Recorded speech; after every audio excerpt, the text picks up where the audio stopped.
I do every once in a while have those nightmares of where, I get up on stage and then the video's gone and I forgot my computer or something. And I wake up flustered and in a panic. The heart is just like, whoa, God. I really always appreciated and admired that your North Star is I'm sharing something of myself, and that has to be authentic. The guy comes out and goes, well, you were getting paid $200 and your boys drank $300 worth of beer. No. One of the absolute perks about being an adventurer is the more weathered you look, the more authentic you really are projecting yourself to be. So wrinkles, bring them on. That's just going to be higher speaking fees as far as I'm concerned. Welcome to Building Value.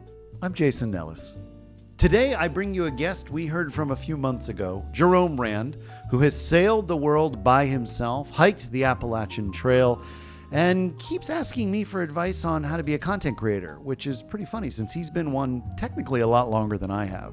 One thing I love about Jerome, his energy is infectious. I've known Jerome for over 15 years, and I am always taken aback by his spirit of adventure. He's just the kind of person who knows that when he's got an itch, he's got to scratch it, and sometimes that means sailing around the world for over 270 days by himself. Jerome and I caught up on his progress as a creator, talked a little bit about how he's now got an agent for public speaking and how that's helped his business. We talked about my own progression as a content creator and podcast host. And we looked to the future and about what we each wanted to build for our channels. We also took a deep dive into the operations of being a content creator and podcast host, thinking about the consistency of posting, when to bring in outside help, and most importantly, how you think about engaging your guests. If you like what you see and you like what you hear, check him out over on the Sailing into Oblivion podcast.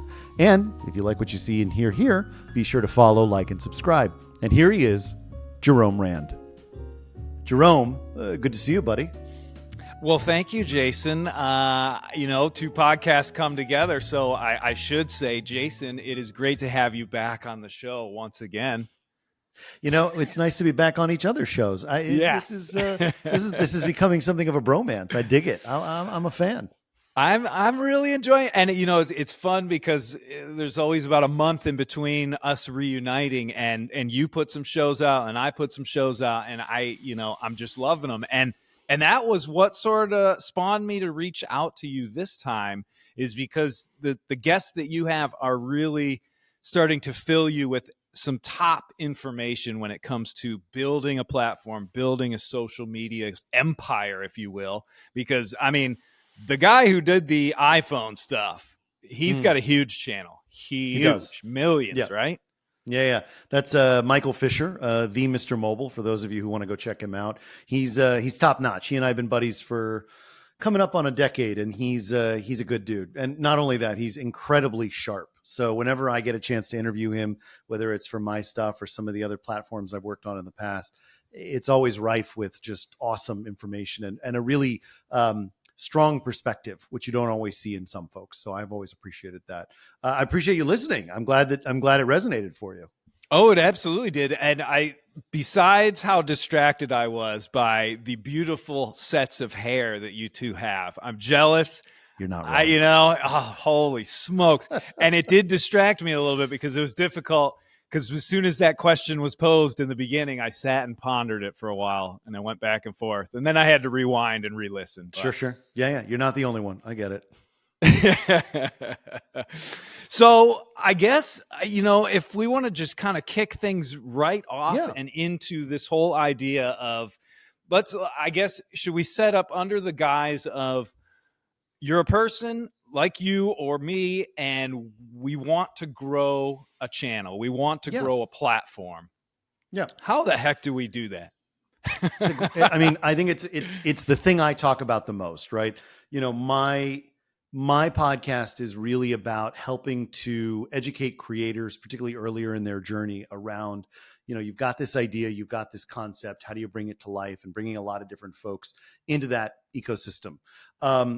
With you and I, we've had these conversations at length, but I think one of the things that I really love about what you've done, and I'll use this as an example, is you've been super consistent about your content, about the things you talk about, and about the fact that you're always putting content out. It's a hustle, right? It is that hustle.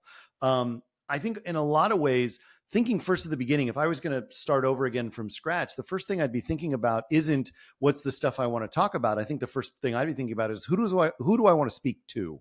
Who is an audience to whom I really want to have an impact, which I think is actually more important than what I have to say and who I want to say it, to. That was mostly English. Sorry. It's a little later where I am here. But I think I think a lot of it has to do with the idea that you're going to build anything. You have to start with a solid foundation, and knowing to whom it's going to be valuable and applicable is the most important thing.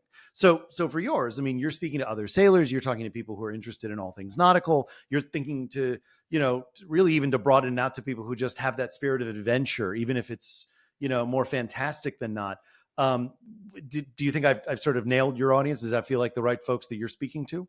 I think so. I've slowly been trying to open myself up a little bit more into not just the adventure stories and other people's adventure stories, but just my story in general as I try and punch my way through life, if you will. And I've recently found that people are pretty receptive to that. They email and they're like, "Hey, it's nice to see and hear about the struggles and how you're getting through those and all that sort of stuff." I wouldn't want to say I ever want to be a total like motivational genre type channel, but I like the tidbits. I like, if I find something that works for me, I want to share it with my audience. Well, and I've noticed too, since we spoke the first time, I think it was by the time this launches, probably a couple months ago, when we reconnected, you and I had a long conversation about this virtual setup in the studio and the way that that's made things easier for me. It's very clear you've taken that and you've launched a whole new thing with that. A lot of your podcasts are on video. I see them doing well on YouTube. We were talking before, you're getting good engagement. The view time is deep, and that's hugely valuable in terms of both monetization as well as just broadly acquiring new audience members. Talk me through sort of how that's been working for you and what you've discovered. Well, it's been eye-opening because I always shied away from this due to the fact that I just couldn't produce the audio quality that I was looking for. And I didn't really consider the whole idea of throwing these things on YouTube, especially in the beginning back, 3 years ago when I started the podcast. And so from that point, though, with the help of yours truly, I was able to up the game to the point where it didn't sound like I was under a professional mic and my guest was on a cell phone somewhere. And all of a sudden it's like, holy cow. And then you have that dynamic of the video quality as well.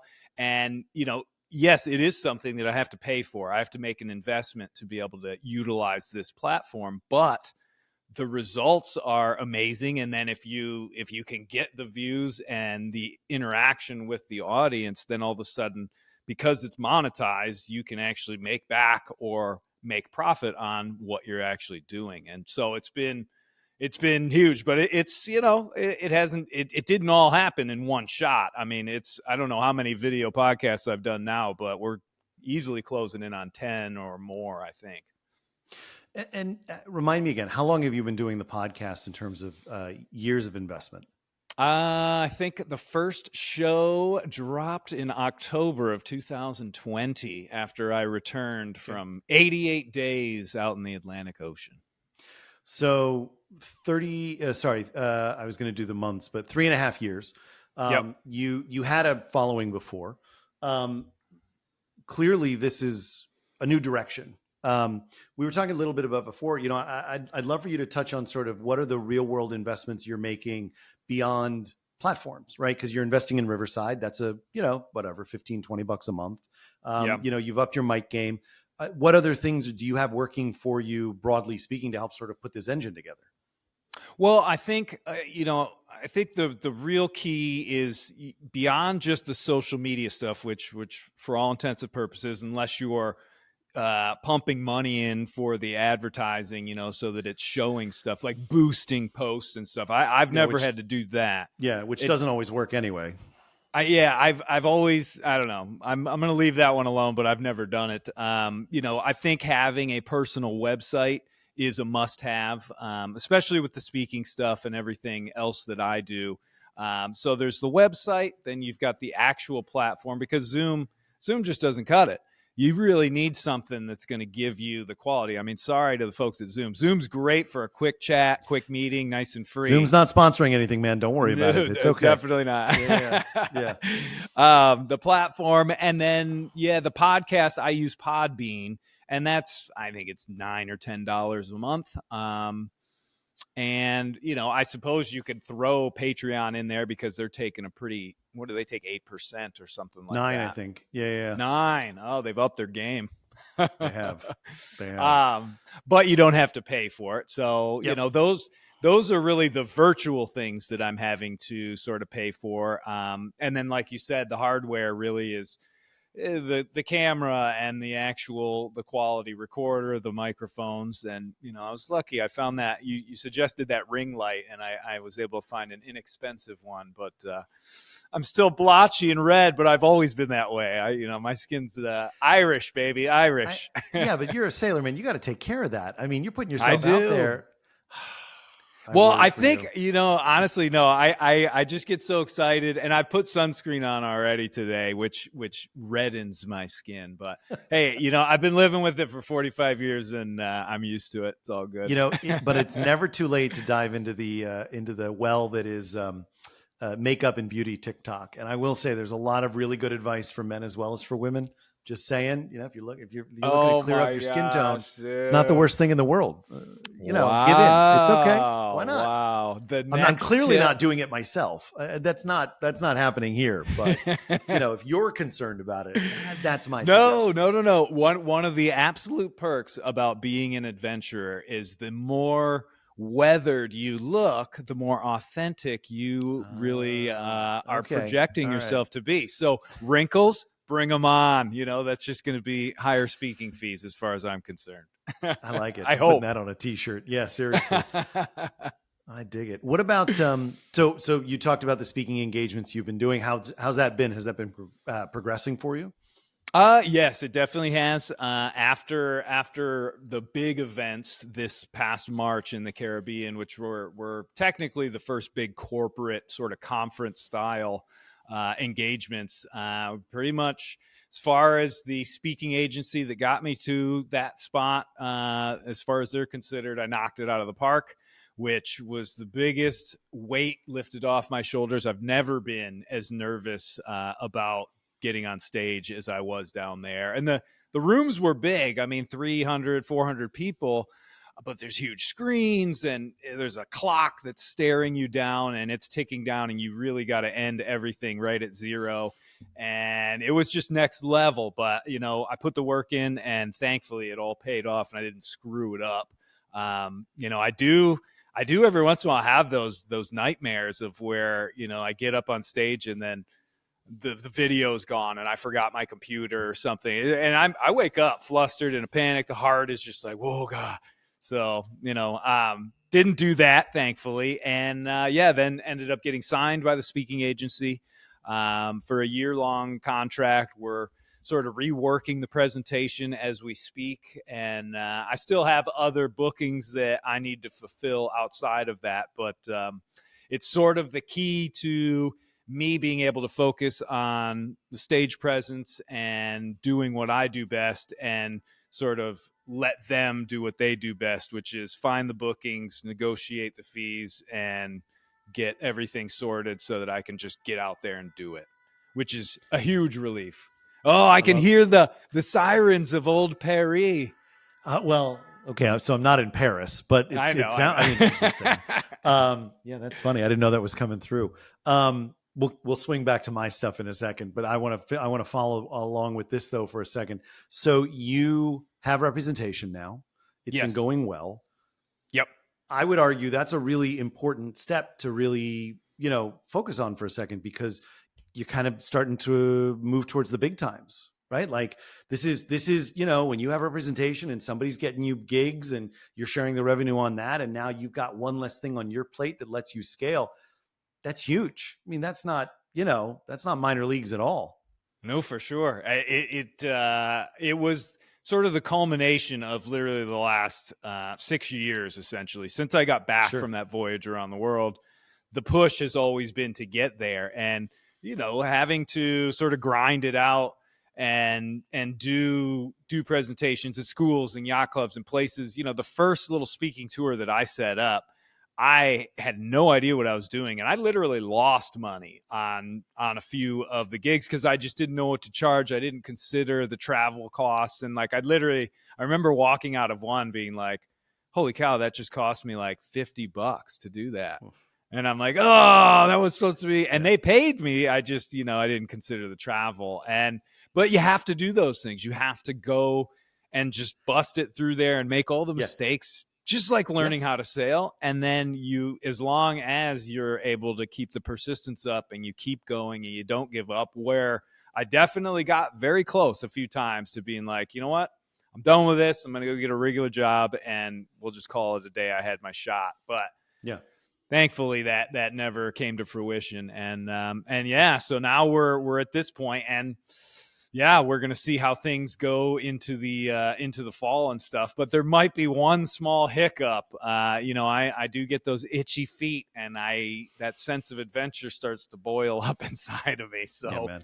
I get that. We can talk about the possibilities, towards the end of what goes on this winter. But as far as the speaking stuff goes, it's been an amazingly difficult ride, but it does seem like we are at the top of the Ferris wheel right now, and the view is nice, and I'm just hoping it'll just pause up there for a couple of years and let me enjoy, if you know what I mean. Kudos to you. That's not, thank you. That's not an insignificant step. And most importantly, I think it's a sign of strength when you recognize a weakness, right? You talk about, the first time you did it, you didn't have enough, wherewithal to know how much you were going to end up spending. You lost money on it. Reminds me of the scene in the Blues Brothers when they go to perform, and the guy comes out. He goes, "Well, you were getting paid $200, and your boys drank $300 worth of beer." And they were like, "Well, after the first round, we didn't get charged. We just assumed it was free." And the guy goes, "No, all right, we'll go get the checkbook." I love that for you. But you're still doing the rest of your work yourself right now, right? In terms of like, you're doing your recording, you're doing your editing, you're doing your thumbnails, you're doing your titles. Are you finding those to be challenges you're comfortable with? Are those things you're looking to eventually offload to somebody else? Like, where are you with all that? Well, so I mean, what I'm hoping is to kind of keep growing the knowledge base. And, it seems like each time that you and I get together, I get a takeaway that I go then and I start working on it. So, the first thing was the virtual podcast and getting the audio and everything right. And that took a few tries, but we got there. So now I can sort of shelf that and now move on to makeup, obviously, next. After that, we'll see where we go. But I don't know. I mean, that's sort of the thing that I'm trying to figure out is what are those super important things that really take priority when you are trying to develop that growth. And I guess it should be noted probably that we're under the assumption that the goal of growing any platform is not only to monetize and make money, but also to enjoy doing it, I suppose. Not treat it like I'm digging ditches, which I've done that for years, and it has its benefits. It's, your arms get pretty big and all that, but I have very fragile hands. I don't think I'd be right for it. It's not really get that man some gloves. But so the goal, is to monetize, but also to enjoy what we're doing. I mean, that's always going to be a big question, is where do you think the priorities lie? And it can be something as specific as like thumbnails and titles, or maybe it's more about content and clickbait and all that sort of stuff. Well, I mean, I think you have to be careful, as we've talked about. You don't want to, there's a difference between clickbait for the sake of being competitive with other people in terms of your title and your thumbnail. It's another when you're throwing, trash out there. I've really always appreciated and admired that your North Star is, I'm sharing something of myself, and that has to be authentic, right? Like, none of this is, I've seen loads of channels now across multiple platforms where it's clearly somebody who's just like, they're using some, platform to spit out thousands of pieces of content, and it's all AI generated, and they don't care that it's incredibly low quality. They're just trying to get their numbers up so that they can monetize and turn it into a thing. And, that is an easy path. is an automated path, but it is not a valuable path. It is not one that provides meaning for other people, which is what you've sort of always put out there. It's what I'm trying to do too. It's a harder and lonelier road, but at least you provide for me. Let me just say a light to follow. Okay, if I do this long enough, if I put in the work long enough, people will respond, and there might be something valuable for me to start to, do something with. Well, and do you think that those sort of approaches where it's like AI generated and it's just flood the system, get the Yeah. numbers, do you think that's sustainable at all, or are we just going to hit like a high water mark here soon where literally the unique and authentic become these treasured little things that everybody's trying to find, and those get all the attention? No, I think it's a subset of. I think it's a subset of people who are looking to make money. I don't see it as being a major threat in the long term. It's there, it's not going away, but it's a plurality at best. In the early days of Instagram and Tumblr and some of the very early days of social media platforms going from being a big way to stay in touch with friends and family and starting to become something that you could monetize. I'm reminded of the aggregate accounts that used to exist. I don't want to say the name here, but the F Jerry, fill in the F with your favorite 4-letter word, whose whole thing was, I don't actually create content. I just really steal other people's content and throw it out into the world. And only until they were called out on it 99,000 times did they even start attributing it to other people, let alone sharing in the revenue. Was that everybody? Of course not. Was it a couple of really smart people who had an idea and they knew they could take advantage of it before they got called on it? Sure. I think we're in the same space. I think there's a number of low quality content producers who are just looking for eyeballs, but I don't think they're ever going to become the bigger thread. What I am interested in, and I should preface by saying, the company I'm about to mention, I am a very, very tiny minority investor in, but I think that they're the example of a company that I would say is doing this well. There's a company I'm a little bit of a part of called Magic Hour AI, and they basically let you take content and do a lot of AI effects with them. So you can take a basketball clip that you've produced and turn it into characters from Star Wars, or if you're doing a talking head interview and you want it to be Superman and the Flash, you can do that back and forth kind of a thing. And the idea is that they've simplified it, and their AI engine lets you do it in such a way is that what you're really doing is taking your own content and re-rendering it with AI. So it's not, I want a video of Jerome, flipping over a Hobie. But instead, if you had that video and you wanted to turn it into some sort of AI generated anime, right? That's what they do. I think it's going to be a lot more of that we're going to see as sort of flooding the network. More remixes of, somebody does something original and 50 people put it through AI filters. I think that's what's coming more frequently. I don't think that's bad. I think it's going to end up being a platform for expression that early on, everybody's just going to try the same thing until one person comes up with something unique, and that's going to open the floodgates. But for a while, it's going to kind of look a little bit ubiquitous in that way, I think. Right. Well, and we would see those a lot on TikTok, even like 2 years ago or a year ago, where all of a sudden you'd get some app, and I can't remember what it's called, but they're the ones where the screen, you take a picture of yourself and the screen goes vrr, and then all of a sudden it's animated. And yeah, those have been around for quite some time, and all of a sudden it turns into a little theme. Everybody does it real quick, and then it sort of disappears. And yeah, I mean, I don't know. Yeah, not exactly what I would call authentic or anything like that, unless you're the first person that grabs it and goes. But yeah, I don't know. My hope is that platforms like mine and like yours, that you're trying to produce something that's more, a little more thoughtful, and you're investing yourself into it a little bit more, are going to stick around and go the distance. I mean, honestly, I think that's always going to be the case. I really find that most of the people who are doing the best, most successful work are the ones that are being original, taking risks, doing things that are out of bounds for some of the stuff that other people in their space are doing. That doesn't always mean it works well. And sometimes it also turns out that those people, there's things outside of their stuff that, they do terrible things to I don't really know where I'm going with this one. Let me roll No, that no, back for a second. You get what I'm saying. Like yeah, there's the person that's presented on camera, and then it turns out that they, threw a puppy over a bridge. I mean, terrible stuff that right, just like, right. I think the point I was going for there, and I should point out, I'm very tired. But I think the point I was You're going for there doing is, great. you're very kind. I think the boundary pushers will continue to do interesting and innovative stuff that will then, for folks who follow behind, they'll put up the scaffolding. They'll do the Yeah, work of figuring out like what's the actual right space here for us to build and monetize and have maybe a little bit of that creative tension, but also not so much that we can't actually find somebody who's willing to pay us for it. And I think it's a capitalistic thing. That's always going to be the progression. Somebody will right. break a boundary.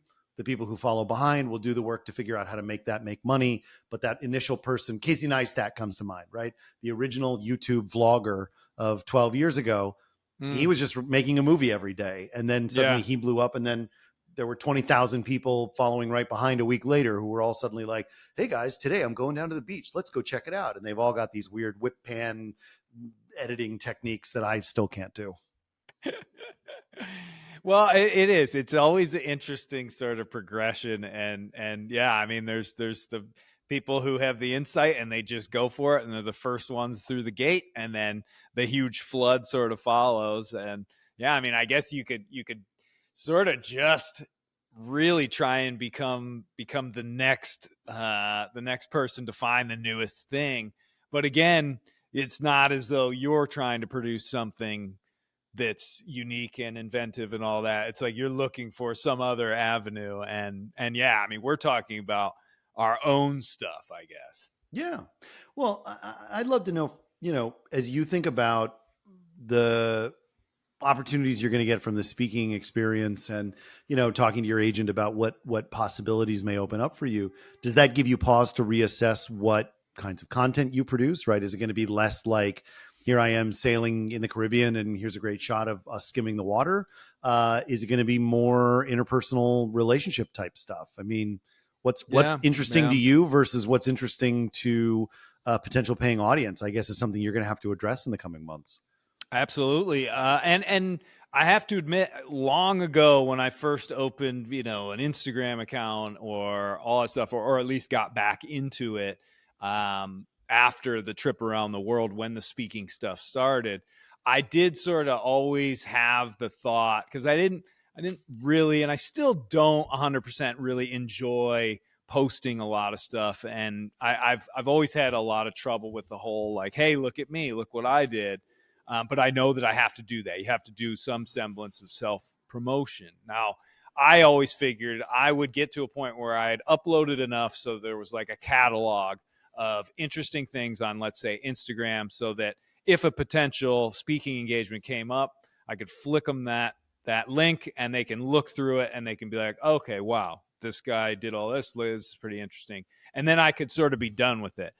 I don't think you're ever really done with it anymore. I think it's one of those things where you don't have to upload every single day by any means, but like we were saying before, there has to be a little bit of an update now and again just to make sure everybody knows. It's almost like a wellness check, like, oh, he's still alive, he's still putting stuff out there. But on sort of another note, really quick, I thank my lucky stars that I always, since the very beginning of any of this stuff, always tried to keep my content as clean as possible.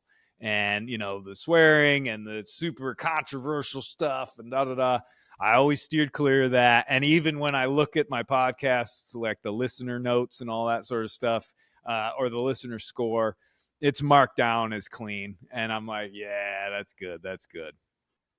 That's important. I appreciate that. I do drop an occasional F-bomb on mine, but I think my audience will tolerate it. At least nobody's complained about it yet. Yeah. I started this last year. I had 10 episodes. I was still sort of finding my way.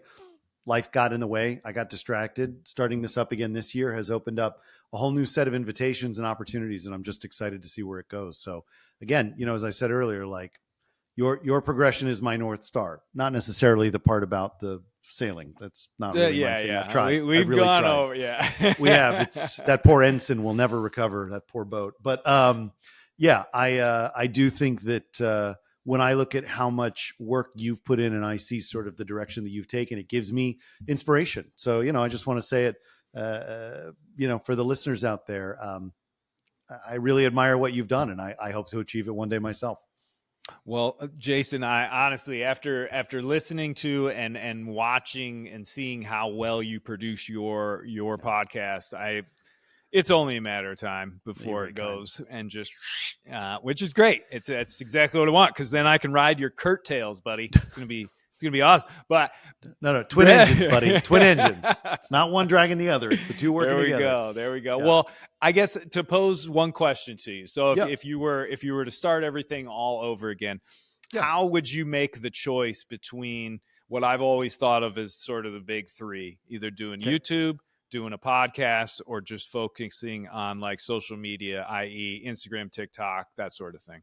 If it's purely a monetization play, I think YouTube is by far your best bet for starting to build something there. I mean, you can do it with Instagram. There's a lot more noise on every platform than there was 2 years ago, let alone 5 or 10 years ago. So you are always going to be battling that. But if I were going to start over again and I was, let's take it a step further. Let's say I'm 25. I've got a particular point of view. We talked earlier about like, I have a clear sense of who I want to speak to. I love YouTube. I do. I'm a video guy. I've been a TV fan my whole life. I've been a movie fan my whole life. I love seeing visual video content. Part of what I love about the podcast format is that, I kind of get to have my cake and eat it too by producing a video podcast and then later putting out the audio version of it. And, I get to see how those sometimes videos do better than they do on podcast and vice versa. And that teaches me a lot of stuff. So I guess my thing would be try and find what speaks to you the most. If I had to pick one, I'd say YouTube, because it gives you a lot more flexibility in that way. And it is the only platform that does revenue sharing. You don't get that with Instagram or some of the other short form content. You definitely don't get that with a podcast. You're really starting from the ground up there in terms of, building something sustainable. But it's also, I mean, as we talked about, like in order to be competitive, you have to have an investment, right? Like you have to have a webcam, maybe even one like mine that's got a crispier lens and a crispier, body. You got to get the good mic. Like it does take something of a financial investment too, which you have to be conscientious of if you want to be competitive. On the other hand, there's a lot of people out there who've got their phone and they use their phone to incredible success and they've built followings way larger than mine. So, I mean, I think it really just depends on what it is you want to put out there and what you're willing to invest in when the timing is right. So, well, that's interesting because, I mean, when I think about it now, YouTube, literally, if you've got your phone and you've got some interesting content that you want to start pumping out there, you can essentially do it for free. You don't really need, if you've got, a laptop or whatever, or you don't even need a laptop. All you need is your phone, really, because you can upload right with it. I was just speaking, one of the episodes I produced, I guess by the time this airs, a couple weeks ago, was with Lauren DeGiorgi, who is, you can look him up on TikTok. He's got a phenomenal following across multiple short form platforms. And his whole thing is that he is a piano tuner and a piano player. And he does a bunch of silly comic content with music. And he edits all of it on a little app on his phone. And it doesn't. I haven't watched that one. Oh, wow. You should. Yeah. How dare you? Sorry. But what I think, no, it's fine. But what I think you'll appreciate about that one is that what he really talks about is exactly what we've been talking about. He gets up in the morning, he sits down with a notepad, he has a cup of coffee, he puts on some music, and then he just starts ideating. And he's writing on a physical piece of paper all the things that he has thoughts about for his content and for the stuff that he wants to produce. Right. And then he goes and he films it on his phone, and then he edits it on, a little 99-cent app on his phone, and then he produces it and boom, it's out into the world. And he's got something like 500,000 followers on Instagram, a couple 100,000 on TikTok, I think 55,000 on YouTube. It's not, it's not that it's not difficult, but it doesn't have to be, as you pointed out, it doesn't have to be this setup. It does not have to be this fancy a camera. Exactly. Well, and I think that's sort of the point that I'm looking at is, if you're starting right off, and yes, again, the goal is to sort of get to monetization and get there, as fast as you can, I suppose, then yes, YouTube, because with the podcast, to really be able to have the audio quality and have all that, you're definitely going to have to invest and you're going to have to actively work to either get Patreon subscribers to support you, or have the kind of content where, yeah, you've got people sniffing to do their ads and all that sort of stuff, sponsors right away. Well, and I think too, there's probably good reason to invest in good audio equipment across the board, not just for your content creation, but I find that this really helps make sure that I'm well received on business calls, right? I mean, it's a little silly when you're on a work call, but like the reality is I come through more crisply. Nobody complains about, there's hissing in your background kind of stuff. Like it's just really easy to communicate. You can dominate the meeting. Oh, every time. But yeah, I mean, like people will be, I mean, so one of the things that I always appreciated learning at Hulu in its early days was, we had sometimes videos that would be delivered where the video itself, the quality was a little bit not great, but as long as the audio was still sharp and high quality, viewers were much more forgiving of it. But the moment that you delivered crappy audio, didn't matter how good the video was, they're tuning out, they're moving on. So couldn't agree more. Yeah. I mean, there's your content lesson for the day right there. Audio trumps video every time. I can remember, turning on podcasts, and if it was an interview, because I used to listen to a lot of the adventure sailing ones and all that sort of stuff, and unfortunately it was back in the day, and the guest would be on a cell phone, and I was like, I don't want to listen to a cell phone call. That's pretty awful. So I'll be honest, I have trouble with guests that I have on the show who use just their AirPods. The quality is really hard to solve for in post-production because you get a bad echo, you get kind of a muted sound, it sounds muddy, and unless you're going to really spend the time, in a digital audio workplace, that's not it. DAW, D-A-W. I can't think of what it actually stands for. But if you're going to go into Pro Tools and really edit the hell out of their audio to try to make it sound good, that's, you're talking about a 3 to 5 hour investment for a 1 hour interview. It's not worth the effort. Yeah, absolutely. I mean, because then, you're spending huge amounts of time just to try and make it so that it's right. Listenable. Yeah. Thank you. That's the word. It's early here. No, actually it's 2:30 in the afternoon. I have no excuse. Well, so we keep talking about the time difference. Let's just put it out there. So I'm in France. I don't know if that matters to anybody. Yeah. They're a little far apart. A little bit. Yeah. I'll tell you what though. I recently did the last podcast I did with someone in Australia, and the one before that, Papua New Guinea. That one we had a little trouble. That one dropped out after like 20 minutes, and then we kept talking, but it stopped recording. I didn't realize that, but we're going to try that one again, at the next spot. So it happens. It happens. Kudos to you. Well, no, you were being very generous about my lighting, and I've literally got, like, I'm in an Airbnb. I found a light that I've been able to turn to come over here, and I'm like, I see the shine here. The shadows are all wrong. Like, my brain can't help but get stuck on all the stuff that doesn't make sense. Not to mention, I lugged a stupidly expensive camera 6,000 miles just so that I could do podcasting with you. What is wrong with me?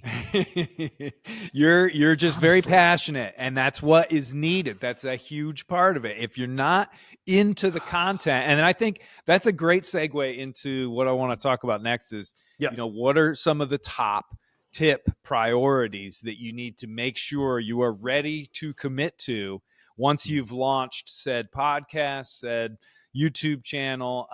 Just from sort of some of my notes, I know that patience is an absolute key, because nothing is going to happen absolutely immediately. And that's sometimes very frustrating to deal with. It definitely won't happen immediately. You're absolutely right. The two qualities, one is patience. You're spot on there. The other is consistency. I mean, when I started this back up, when I was talking to a couple of different people, I'm lucky to know the person who was until recently running all of communications for Rooster Teeth, which is one of the major, YouTube content producers. And she was telling me that the big thing for her clients always is just like, are you consistent? Are you on a predictable schedule that your followers can set their timer to and know that every day, every other day, every week, every month, whatever it's going to be, they know to look for you when you're supposed to post. And if you don't, and they start to lose that consistency, then they lose trust and you don't have anything. So it really sucks because you have to be both patient and keep doing the work even when nobody's watching it. And that really sucks. Yeah, well, and I think going along with that, like in the planning stages, you have to probably be very realistic with yourself as far as how much you can put out. Because what was it? Isn't there some stat that like 80% of podcasts stop producing their show after 20 shows or something like that? Oh, I think it's like 10. Yeah. I mean, I think like most podcasts don't actually. I mean, it's the same for most YouTube channels, right? There's like, you go to some, abandoned channel from 4 years ago where some kid was like, all right, guys, like today's my first day of college. I'm going to vlog every week. We're going to see, and then it's like, all right, week 2. And then it's like, oh man, week 6. I'm sorry. I totally forgot about this. And it's like graduation. So Yeah. Right. I think, I mean, again, you could translate this into pretty much any activity ever, any career you want to be in. There is no magic shooting star you're going to find on day one. It's like anything else you've chosen to do for work. You have to grind. You just have to do it. Right. And yeah, I mean, being honest with yourself, because if you try and set yourself up and say, okay, I'm going to do 3 podcasts every single week, that is a lot of time, a lot of effort, and it's difficult. And so if you say to yourself, okay, you know what, I'm going to do one every 2 weeks, way more manageable. And you know what? It's easier, I think, to add more shows if you want, rather than be like, or no, it's easier. Yeah, it's easier if you want to add some more rather than be like, oh, dude, I don't know what to do. I don't know what to talk about. You are reading my mind. When I kicked this off, I had 3 episodes in the can. I launched all 3, 1 week after the other. And then I had nobody lined up for interviews. And so I kind of dropped off. And so until I got to a place where I could do every 2 weeks consistently and then say, okay, now I need a buffer for every, I need to get back up to every week. That's where I've been, recently. The same as you. As soon as I get off this call, I got to go finish editing and then I got to go send out 10 invites because at least one of them will say yes. And then I can sort of bank for the future. But that's the grind and it's hard. It's fun. And if it's creatively engaging, it's worth the effort, but it's hard.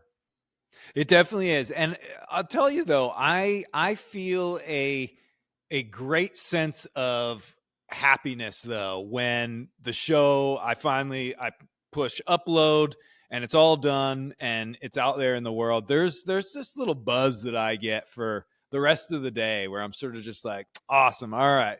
And then it does sink in rather quickly. It's like, okay, next show, got to do another one. But there is that little honeymoon phase where I'm always kind of like, yeah, that's awesome. I put the effort in and there it is. And it's all virtual, it's not actually there, but it is. I'd love to hear what you think about the editing process, because that's actually my favorite part of all of this. I mean, I should say it's my second favorite part. My first favorite part is this part, which the interview, the conversation, doing something where it feels really good in the moment usually translates to good content later.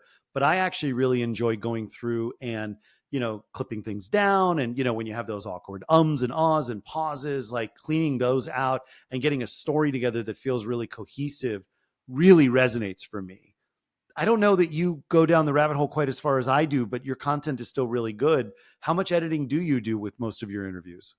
This is why I really love sitting down with you, Jason, because we're so similar in so many ways, but we're on opposite sides of the whole think tank in others. Like editing is my worst nightmare. I don't want to do it. Yeah. If I could literally just press upload, unless I just like to streamline everything. And like you're saying, every once in a while you get a guest that pauses a lot, says a lot. And that if you spend a half an hour going in and getting most of those out, it's going to make the whole episode sound, it's going to sound a little better. The guest is going to sound smarter and less old or something like that, just for instance. You have somebody in mind with this, I guess. Yeah. Yeah. There's only been maybe 4 or 5 shows where I've had to go through and edit through the whole thing. And yeah, if it's really going to make a big difference, great, I'll do it. But for the vast majority of what I do, no, besides throwing the whole thing through 1 or 2 filters, done. That is it. I don't like to, I like to be able to do a show and turn around in 15 minutes. It's on the internet and good to go. I admire that. I find sometimes I really enjoy cutting things down because I'm cutting out some of the fat. You know how it is. You do an interview with somebody, and even thinking about this interview and what I've said in the last 40 minutes at this Oh, point, like, so much has got to get oh, I trimmed. mean, just it could be a 6 minute episode, mostly talking about hair. We pretty much made a TikTok. That was about It's it. true. I mean, that's fine with me. No, I just think that part of what I appreciate about the storytelling process at large, not just with video, but with, I mean, you've written your own, Sailing into Oblivion was your novel, your experience of your time on the water. You have to edit, you have to cut. You cannot have everything because there are some things that just don't contribute the way that they did in your head. That's okay. For me, doing the editing on a podcast is taking, let's call it an hour's worth of conversation and just cutting out the 10 or 15 minutes where it didn't quite work.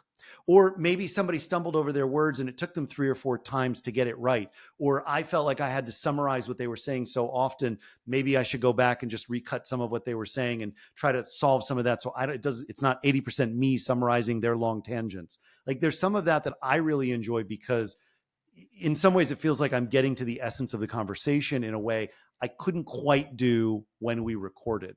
Most people aren't as confident on mic and on camera as you and I are. So when you get them on camera, they second guess themselves, they get nervous. I've had 2 or 3 guests who in the middle of an answer pause and go, this isn't going very well. And I'm like, no, it's great. God, why did you stop? Yeah. And so, yeah. so for me, it's really about giving some color to the essence of whatever it is the person I'm interviewing was getting to.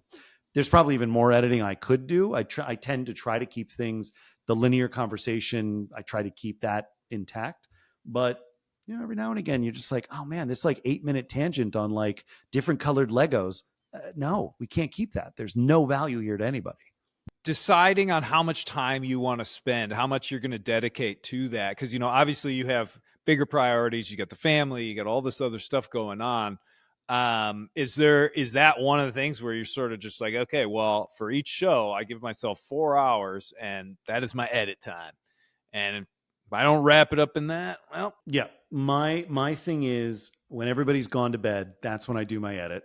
I give myself 2 2-hour windows, one to do the edit, the other to do title and thumbnail and try to get as many short form cuts as I need to do. Sometimes with some of the newer episodes, I now film, I take 5 minutes and I film like a preamble, hey, it's Building Value with Jason Ellis. Today I'm interviewing Jerome Rand, like that kind of silly stuff.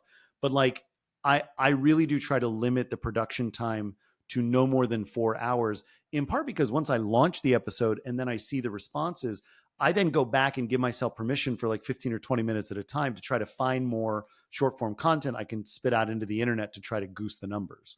And some of that is based on the edit. Some of that is based on, some of the short form content is based on what I thought went well in the edit. Some of that is just what an AI spits out at me. I do use an AI tool for that. And then I move on. And it's, until I get a better system where I can really work with somebody else and do a proper edit where I get feedback from a producer, I kind of just have to keep moving. You know what I mean? yeah, well, and I mean, it's like you read my mind because that was the next sort of subject that I wanted to jump into. And I'm amazed that you are splitting 50-50 between editing the content of the show, which I would have thought would have been the big chunk, and the big three, the thumbnail, the title, and the intro, which I am lacking skills in all three of those drastically. But you, my friend, do a phenomenal job with it. And how important are those things? First of all, I think you're being really generous when the truth is there's a lot of work I need to do on at least 2 of those 3 things. I think the intro I do okay on. Be humble. Your No, intros are about, magic. It's not humility. It's candor. There's an influencer I am deeply indebted to on a number of levels, a guy named Austin Evans, who's based in LA. Austin was an advisor for a startup I was a part of. He's been a good friend and a good coach for me on and off for a number of years. And the one thing that he said to me a couple of years ago when I started to broach this in general was the idea that before you make a video, if you can't see the title and you can't see the thumbnail, you're not there. You haven't done the work. The reason being, so back in the day, what you subscribe to on YouTube was the most heavy influence of what would be shown to you when you showed up on the homepage. So recommendations would be based primarily on the channels that you subscribe to. That's really no longer the case. Recommendations are based on so many other factors now that your subscribers, and this is on YouTube specifically, of course, let me just be clear about that, that subscribers are now a very small part of what is recommended to an individual user. And in fact, if you look at most content creators on YouTube, it used to be that there was an 80-20 split in a viewer breakdown. 80% of their views were coming from subscribers, 20% were coming from people from like the front page or suggestions. It's flipped. And in fact, it's probably more like 10% subscribers, 90% other people. And so subscribership matters. It matters for a number of things, not the least of which is your ability to show a brand how much influence you have. But it also matters a lot less, and your ability to have crappy titles or crappy thumbnails, the algorithm is a lot less forgiving of. My problem, and by extension, I think your challenge, is that podcasts are also a kind of strange thing on YouTube. Most YouTube content is between 4 minutes and let's say 15 minutes tops. And, we're talking about an hour-long interview. The YouTube is built around the idea that you're churning through videos constantly, right? You're watching, 9 4-minute videos in a given time, not one 35-minute chunk of video from somebody where that's not even the end. So, and YouTube gets more money out of serving you more videos because they can give you more expensive pre-rolls at the beginning of a video rather than, every 6 minutes in a podcast jumping in to try to give you an interstitial that ruins the momentum. All of which to say, it's important to put your content on YouTube because I think eventually the pendulum is going to swing a lot more towards longer form content like this.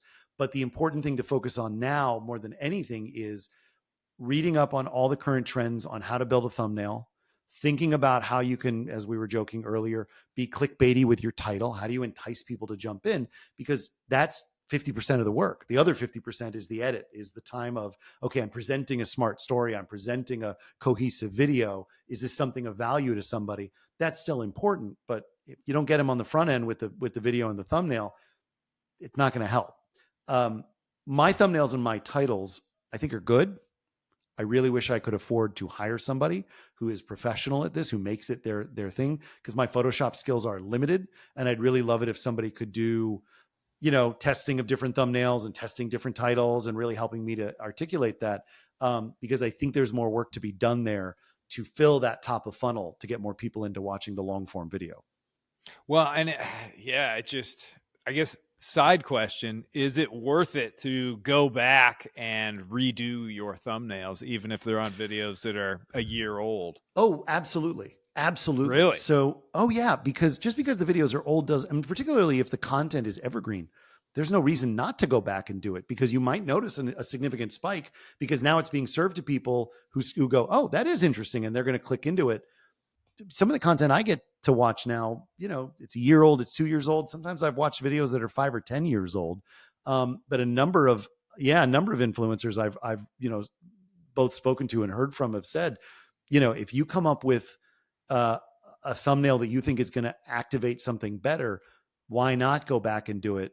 The worst thing you've done is you've practiced your thumbnail skills. The best possible thing you could do is that you've built another annuity for a video that's now going to inch higher up and produce more money for you. Right. Well, and would you say that it's that old adage of strike while the iron is hot? If you put out a video that's doing really well, it's sort of like, well, maybe go to the back catalog, do a couple other redos on some thumbnails, because more than likely that's going to be the time that YouTube says, well, let's throw a few of his old ones out. Is that pretty valid? I think so. I went and redid a couple of thumbnails just because I've gotten into a somewhat consistent template for my thumbnails as of late, and I wanted to go back and get some of them a little bit more consistent of that look. I think it had my numbers are so low on some of these videos, it's hard to tell how much of an impact it really had versus like it just makes me feel better to see it all look consistent. But I do think that there's value in that. And who knows, a year from now, I might go back, I might have a catalog of 70 or 80 videos. I might hire somebody to go and redo all the thumbnails and a lot of the titles and just see what happens. Right, right. How much, just off the top of your head, what was somebody like that charge?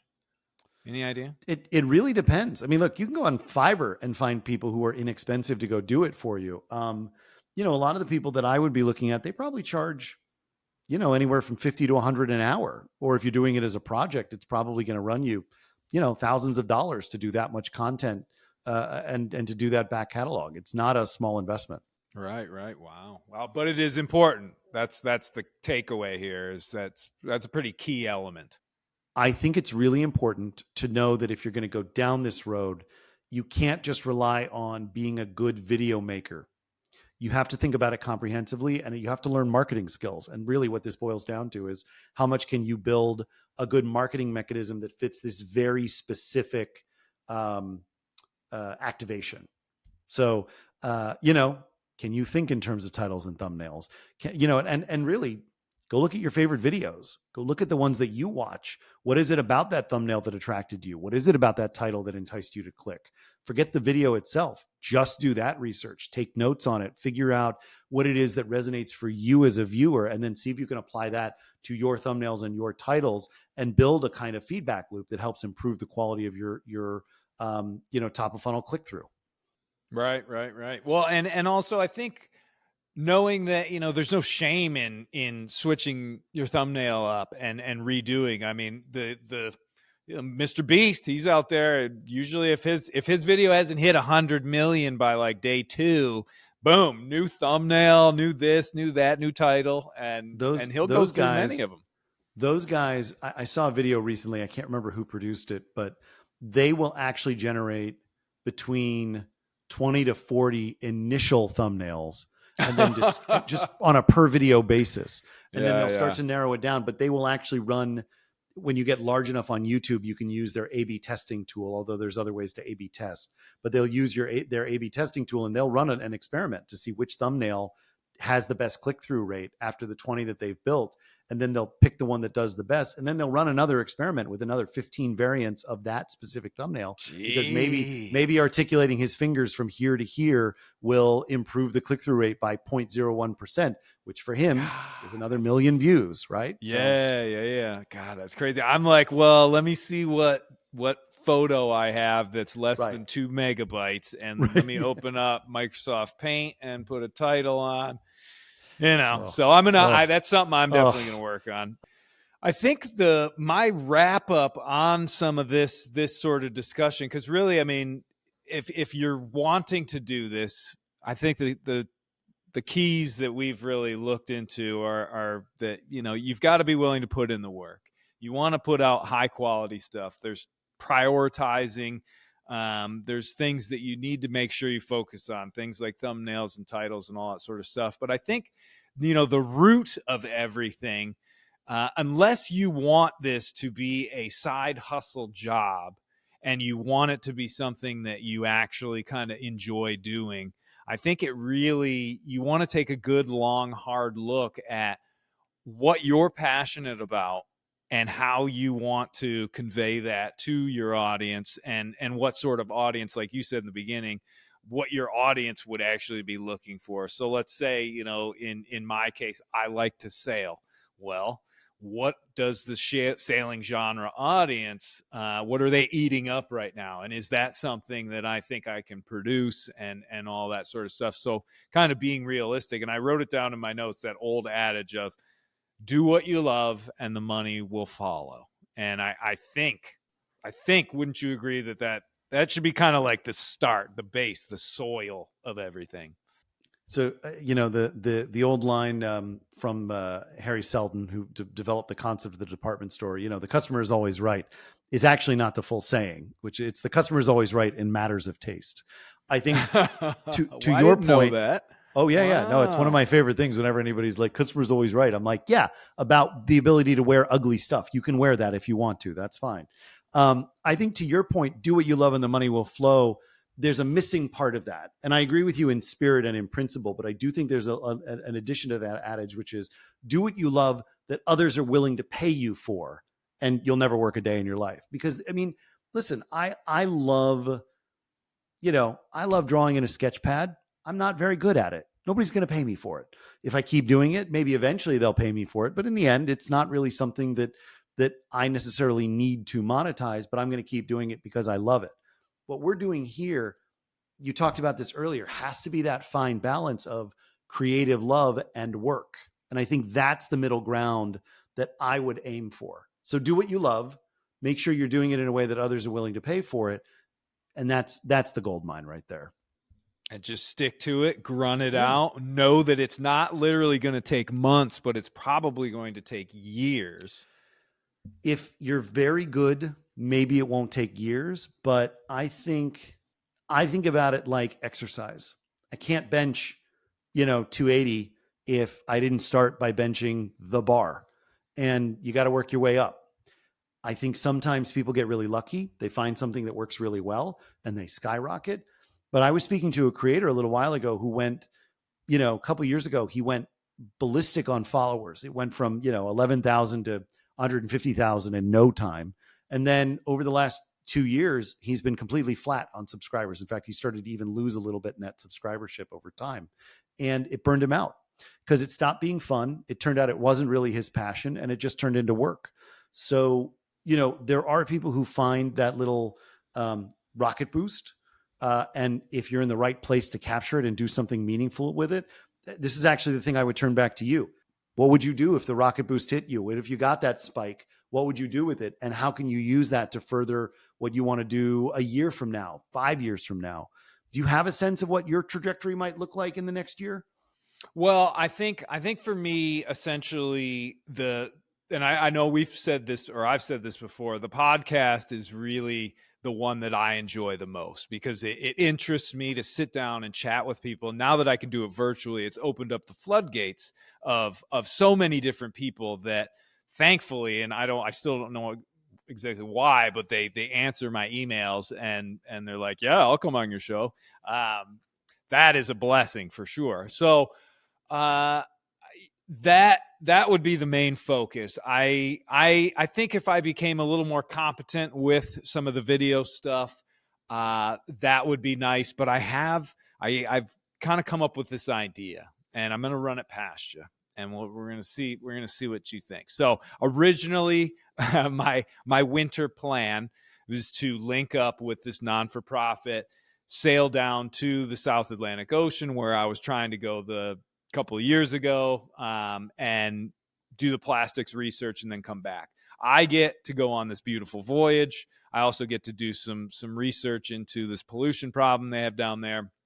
So, two wins, and that was the game plan. Now, if that does not follow and everything fall into a place, because there's a lot of working things that have to come together, I still want to go out there. But I had this thought the other day, and I was like, well, if I'm able to get Starlink set up, that means I would have the ability to upload daily what's going on. So doing this daily vlog, maybe even do some live streams, definitely do the podcast, because one of the things when you are sailing alone on an ocean, you have a lot of time on your hands. So I could easily allot a good amount of time to doing video creation, uploading on all the stuff. Just need the Starlink to be able to do it.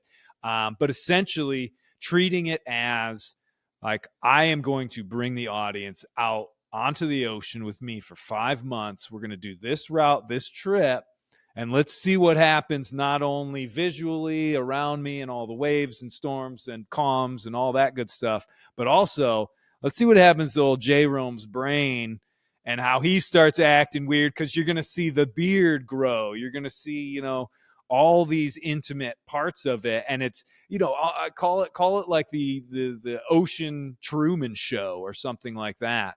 And, because I think I could handle doing that for 4 or 5 months. I think it would be a welcome distraction out on the ocean. I think it's attainable. Whether or not, I would get out there and start going crazy, but that might be really good content. I don't know. What do you think? I love the idea. I have two thoughts. The first is, if let's take the path that the plastics research doesn't happen. If you end up going out on your own and do the Starlink version, you should, or perhaps your agent, depending on whose responsibility, and you guys would discuss this, somebody should get you a partnership with at least one organization to help elevate and lift up what you're doing. I think it's really important to not try to do it on your own in terms of just using your own placements. I think being able to say it, make it part of a fundraiser for an organization, team, find the social media manager at NOAA and work with the US government on like bringing attention to, how the oceans are being affected by global warming and what you're seeing on the water as a result of that, and having them elevate and amplify what you're doing. That would be the first thing I would say. So don't solo it, but make sure that you've got other people amplifying it. The other, frankly, and I know this is going to sound a little bit capitalistic, but like you should find somebody to sponsor the trip with you. Like part of the work should be like, let's go find even if it's a partial thing, like let's find some brands that are going to put up some money. And every time you go, you're going to do a live once a week. You're going to be wearing a Coca-Cola t-shirt. You got Under Armour nearby, whatever. Like, I think fruit of the loom.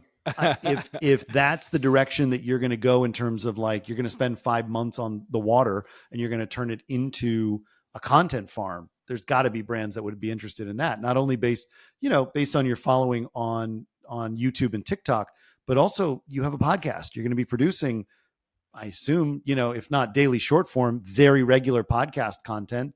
Of course, they'd want to be a part of that.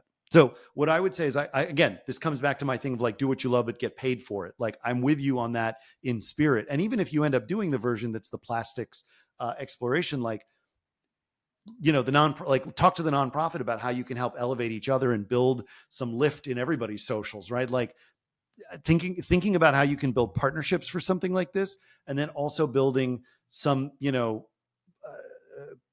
pitches and sponsorship and just something in that space, even if it's small, getting yourself so that you can, the next time you want to do it a year or two after, you can go and say, so-and-so brand sponsored me. I've got these 3 tiers for sponsorship packages. What are you guys interested in? And just start shopping yourself out there. I think that's what I would do.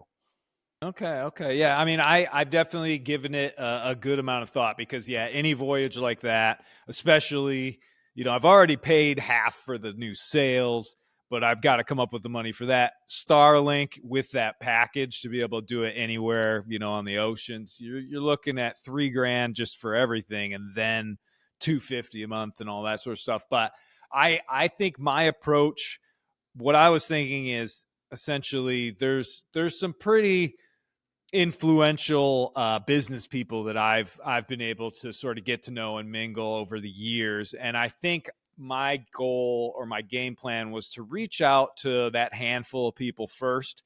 Because they've always, said, if there's anything you ever need, let us know if there's anything we can do to help, because it'd be nice to do unnamed sponsorship, almost like angel investor in the thing. But I do see your point there where if you have another brand that has its social media stuff, then it does amplify. It's like they bounce off each other and then boom.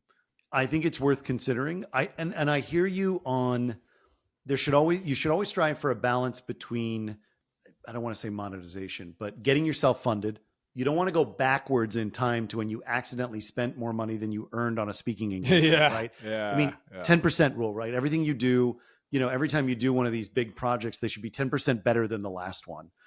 I think getting some underwriting and support and, maybe it's not that they're silent investors, but maybe they're your angel sponsors. And at the end of every video you produce and at the end of every podcast you do, hey, I just want to take a second and read the names of all these wonderful people who are out here supporting me. If this is interesting to you and you want to support, go to Patreon. This particular tier is set up for you guys who want to like help fund this trip directly.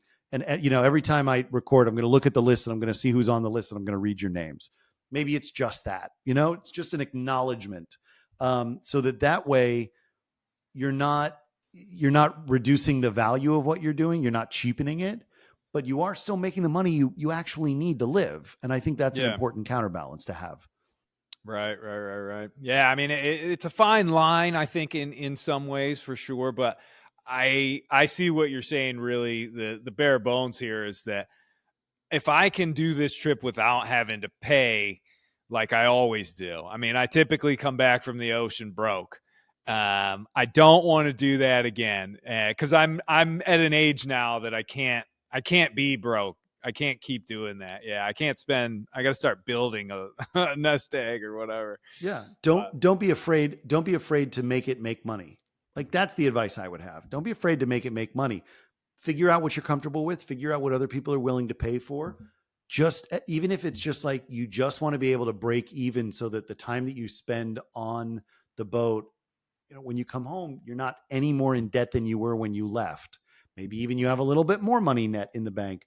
That's a hugely valuable goal to try to hit for, because then it means that when you do it again, or you do smaller versions of it where you've already figured out like, all right, here's the routine, here's the rhythm, here's where I'm comfortable putting these sponsorships. Then you've already got like a package to go sell and an idea of how you're going to frame it out. And that, that can be lucrative. True. Yeah. A lot of stuff to process, a lot to think. And, believe it or not, I'm running out of time because essentially by beginning of July, I'm going to be back on Sparrow doing some of the final prep work.